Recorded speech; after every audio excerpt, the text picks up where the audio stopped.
Glória a vós, Senhor. Queridos irmãos e irmãs que acompanham conosco essa transmissão, fiéis presentes aqui no Santuário Santo Antônio, nós estamos na Semana Nacional da Família. Ontem celebramos o Dia dos Pais. Hoje nós somos chamados e enviados por Deus, chamados e amados para formar uma comunidade de fé através do vínculo do matrimônio. Então nós somos convidados a refletir e a pensar na nossa própria vida, na nossa formação, aonde nós recebemos os valores fundamentais da nossa fé, se não é na família. Então nós somos amados por Deus e somos chamados a viver na santidade. Quando Deus chama, Ele espera uma resposta. Pode ser sim ou não, mas não podemos ser indiferentes ao chamado de Deus. Por isso, a vocação é um chamado que Deus faz no coração de cada um. E temos diversas formas de vocação. Vocação matrimonial, vocação religiosa, consagrada, vocação leiga. Vocação é um dom de Deus. E por isso nós queremos louvar a Deus e bendizer a Deus pelas famílias. Nessa Semana Nacional da Família, é o momento de pararmos e fazer essa reflexão. E a família, como vai? Como está a minha família? Realmente eu sinto este amor de Deus? A minha família foi constituída realmente a partir do laço sagrado do matrimônio para viver essa experiência de fé? E aí nós temos um grande testemunho de fé, São Lourenço, que foi perseguido, maltratado e morto por causa do Evangelho. Na perseguição, o imperador diz assim: eu quero a riqueza da igreja. Ele então mostra todos os pobres e diz: aqui está a riqueza da igreja. E isso irritou muito o imperador, que mandou matá-lo. Então a gente pensa assim: o que é a igreja? A igreja é uma instituição fundada por Jesus Cristo para ser caminho de salvação. O sangue dos mártires são sementeiras de cristãos. À medida que os santos deram a vida, como nós ouvimos nas leituras, as pessoas queriam cada vez mais seguir Jesus Cristo. A primeira leitura fala assim que Deus ama quem dá com alegria. Não só dar a própria vida, mas também dar aquilo que é de Deus, que pertence a Deus. E aqui a gente tem uma dimensão muito profunda da doação da própria vida, porque a vida nossa vem de Deus, portanto somos convidados a partir do Senhor a doar essa própria vida, mas também tudo que nós recebemos, os dons, as graças, os bens, uma parte não nos pertence, uma parte pertence a Deus. Isso na igreja nós chamamos a dimensão da partilha, a dimensão do compromisso de ser cristão no mundo de hoje. Colocar também os nossos bens a serviço dos irmãos e irmãs, porque muitas vezes nós não precisamos de tantas coisas. Nós, de maneira geral, humanos, temos essa dificuldade, ou muitas vezes um senso de acumular as coisas. Mas a gente precisa ser mais disponível. E aí a leitura diz: cada um dê conforme o impulso do seu coração, movidos pelo Espírito Santo. E São Lourenço então deu a sua própria vida.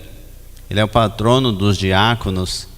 E aqui a gente quer rezar de maneira especial pelo nosso diácono Jimenez, que serve a esta comunidade há um bom tempo.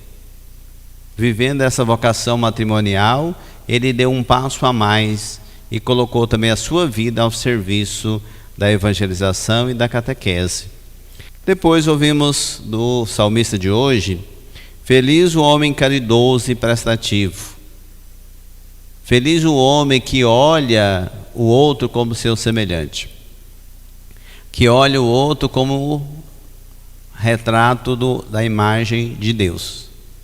Então precisamos ter claro que a caridade é que não vai nos salvar.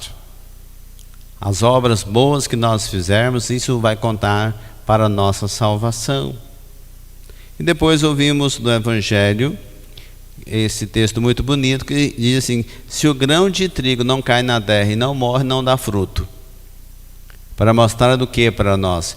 Que o Cristo, através da sua morte, gerou vida para toda a humanidade. São Lourenço, a partir da sua vida doada pela fé, gerou milhares de cristãos a partir do seu sangue. Então a semente que produz fruto, ela tem que morrer. E muitas vezes também na nossa vida tem coisas que precisam morrer para ressurgir algo novo, que é o exemplo de Santa Clara. Clara, já no seu momento de muito sofrimento, muita dor, muita angústia, como o texto que nós ouvimos, o seu mosteiro é invadido pelos sarracenos, que não poupava ninguém. Então ela pega ali o ostensório com Jesus eucarístico e diz: Senhor, cuida de nós, não temos ninguém para nos defender a não ser o Senhor, no qual nós consagramos a nossa vida. Aqui há algo muito profundo de Santa Clara, que ela confia todas as suas irmãs ao Senhor para protegê-las de todos os perigos, através de Jesus eucarístico. E aí é por isso que a imagem de Santa Clara sempre tem um ostensório, né, segurando Jesus. Ela foi muito íntima de Jesus. Quantas vezes ela abençoou o pão e o pão se multiplicou para as suas irmãs. Então é uma espiritualidade mais profunda do lado feminino da espiritualidade franciscana.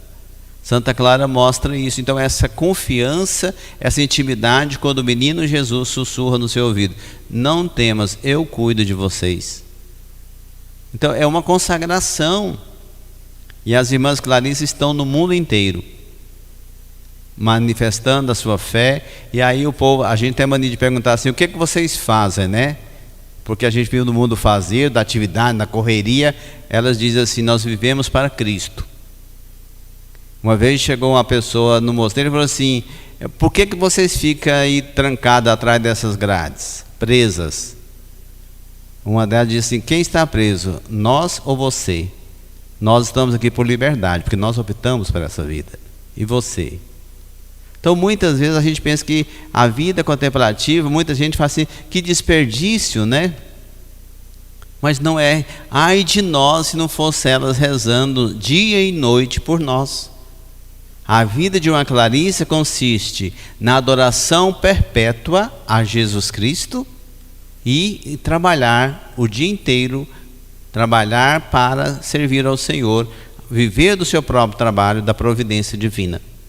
Elas não podem ter nada, não têm fonte de renda nenhuma, mas nunca vi falar que um mosteiro passou necessidade, porque elas sempre ganha e participa da vida nossa, e a família franciscana também tem a graça de poder cuidar delas.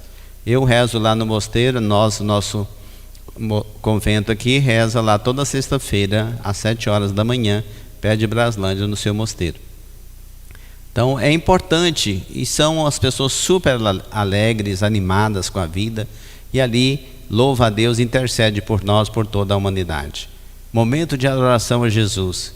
Então temos que agradecer às irmãs Clarissas a sua vocação, porque elas intercedem pelo mundo, intercedem por todas as necessidades dos fiéis.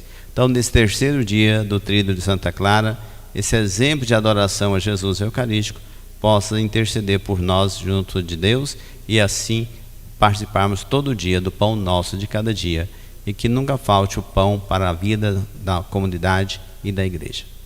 Assim seja. Então continuemos.